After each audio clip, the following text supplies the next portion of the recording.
If you want to take a screenshot on Redmi Note 15 Pro and 15 Pro Plus, there are multiple different ways that allow you to do so.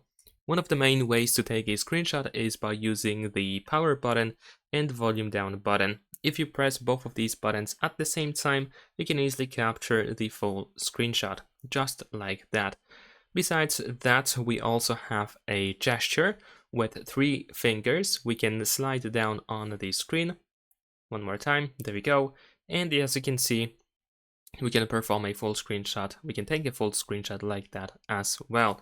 Besides that, besides these two options, we can also go to the control center. And in here, you can find this icon over here with scissors, which is also the screenshot button.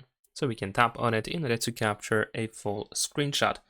Actually, going back to the 3-finger gesture, we can also press and hold 3 fingers on the screen in order to start capturing a partial screenshot. So you can crop out the unwanted area and only capture the selected area. And there we go. This is how it looks like. So you can give it a try as well.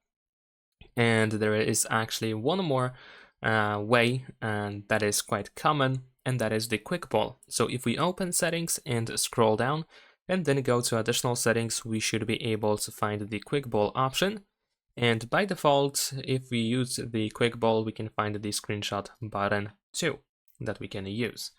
Now, if for some reason the 3-finger gestures or if the power button, volume down button do not work for you, what you can do is you can open the gesture shortcuts in additional settings.